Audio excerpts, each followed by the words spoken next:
Israel को मिटा देंगे हमास और ईरान। 4 दिन का सीज फायर क्या इजरायल पर भारी पड़ रहा है? दुनिया भर के वॉर एक्सपर्ट्स का साफ कहना है कि 4 दिन के सीज फायर में हमास को जबरदस्त हमले करने के लिए फिर से ऑक्सीजन मिल गई है। खबरें तो यहां तक आ रही हैं कि रूस के वैगनर ग्रुप के कमांडर और लड़ाके भारी हथियारों के साथ हमास के कमांड सेंटर में पहुंच चुके हैं। जबकि चीन ने इस दौरान हमास की सुरंगों में ऐसे खुफिया नेटवर्क बना दिए हैं जो इजरायली टैंकों और पैदल सेना के लिए काल साबित होंगे। जबकि दूसरी तरफ ईरान ने हमास को नई तरह की सैकड़ों मिसाइलें, लंबी दूरी के रॉकेट और भारी हथियारों की एक बहुत बड़ी खेप गाजा पहुंचा दी है।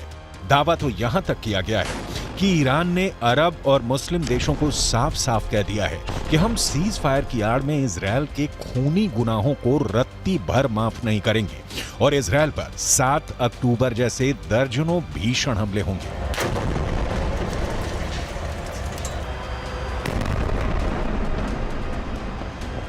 इस वक्त इजरायल के 1.5 लाख सैनिक और 800 टैंक गाजा पट्टी वेस्ट बैंक में मौजूद हैं। खबरें तो यहां तक आ रही हैं कि इजरायल ने सीज फायर पूरा होने से पहले ही हमास के ऊपर जबरदस्त हमले शुरू कर दिए हैं ताकि हमास 7 अक्टूबर जैसा हमला इजरायल पर ना कर सके। जबकि दूसरी तरफ हमास, हिजबुल्लाह और हूथी मिलकर इजरायल पर हमले कर रहे हैं, जो साफ साफ संकेत हैं कि ना तो हमास हार रहा है और ना ही हिजबुल्लाह और हूथी के लड़ाके इजरायल पर हमला करने से हिचक रहे हैं, क्योंकि ईरान इस वक्त गाजा युद्ध का बॉस बन चुका है। यही वजह है कि इजरायल के प्रधानमंत्री बेंजामिन नेतन्याहू ने एक ऐसा बयान दे दिया है जो इजरायल के वजूद से जुड़ गया है। इजरायल की हार पर नेतन्याहू का कबूलनामा। इजरायली प्रधानमंत्री बेंजामिन नेतन्याहू ने गाजा युद्ध को लेकर इजरायली मीडिया में बड़ा लेख लिखा है।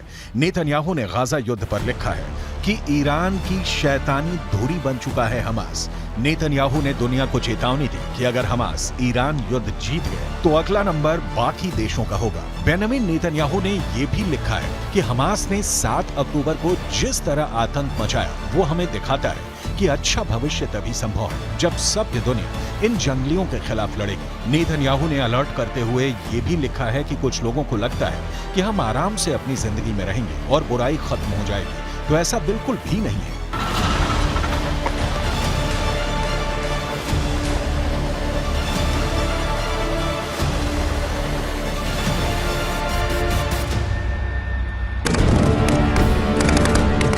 गाजा में अब तक 15,000 के करीब लोग मारे जा चुके हैं। इजरायली सेना और इजरायली सरकार दोनों ही इस वक्त भयंकर प्रेशर में है।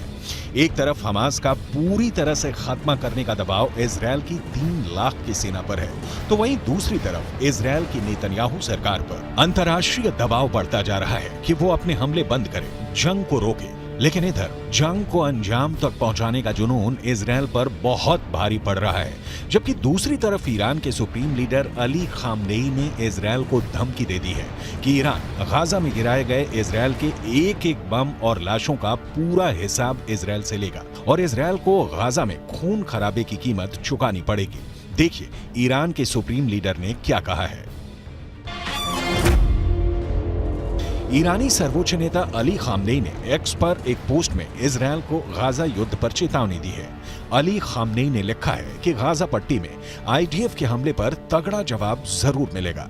खामनेई ने लिखा है कि गाजा में इजरायल की भीषण बमबारी उस करारी हार की भरपाई नहीं कर पाएगी जिस करारी हार का सामना इजरायल को 7 अक्टूबर को करना पड़ा था। ईरानी सर्वोच्च नेता अली खामनेई ने दावे के साथ लिखा है कि इजरायल अमेरिका के समर्थन के बिना कुछ भी नहीं है और कुछ ही दिनों में इजरायल चुप होने को मजबूर हो जाएगा।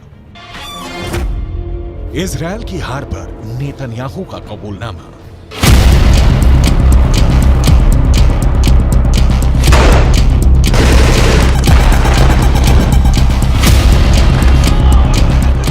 अगर हम आंकड़ों के हिसाब से देखें तो इजरायल ने उत्तरी गाजा से 11 लाख लोगों को जबरन दक्षिणी गाजा की तरफ भागने को मजबूर कर दिया है।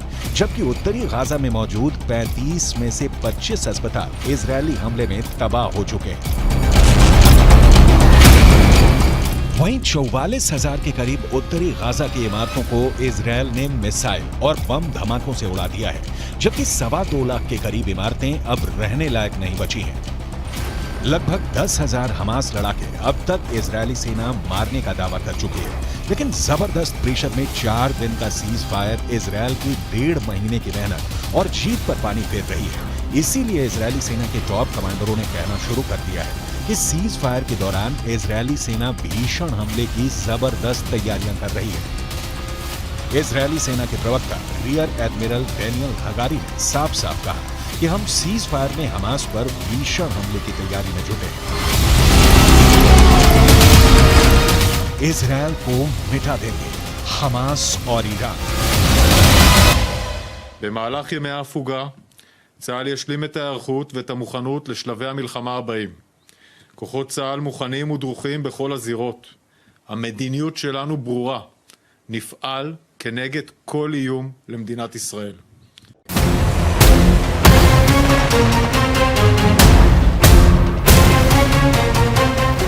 अब सवाल उठता है कि अगर इजरायल सीज फायर के दौरान भी लगातार तेज हमले कर रहा है, तो फिर हमास क्या कर रहा है?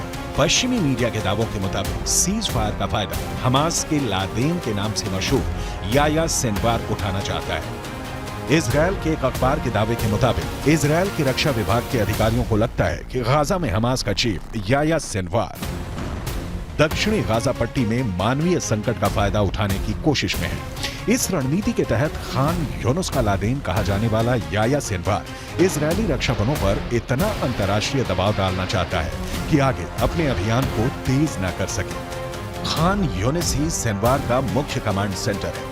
माना जा रहा है कि दबाव में इजरायली सेना अपेक्षाकृत सीमित ऑपरेशन के लिए तैयार हो सकती है, जिससे हमास को कोई खास नुकसान नहीं होगा। इजरायली अफसरों का मानना है कि सिनवार युद्ध विराम के बाद जमीनी अभियानों को फिर से शुरू करने में देरी कराने की योजना बनाने में जोर शोर से जुटा है। आप कुछ पॉइंट से समझ लीजिए। हमास का लादेन याया सिनवार उत्तरी गाजा के बजाय दक्षिणी गाजा को बचाने पर अब क्यों जोर दे रहा है? सीज फायर की वजह से खान यूनुस या राफा को निशाना बनाने की बजाय इजरायली सेना नुसैरा, अल बुरायज और दीर अल बलाह जैसे इलाकों पर ही सीमित हमले कर पा रही है। इजरायली सेना दक्षिणी गाजा के गैर मानवीय क्षेत्रों में सीमित अभियान चलाने को मजबूर हो रही है। इसका नुकसान आईडीएफ को ये हो रहा है कि हमास इजरायल के भीषण हमलों से बच रहा है और हमास का लादेन याया सिनवार एक बार फिर से दक्षिणी गाजा में हमास की सैन्य ताकत को मजबूत करने में जुटा है।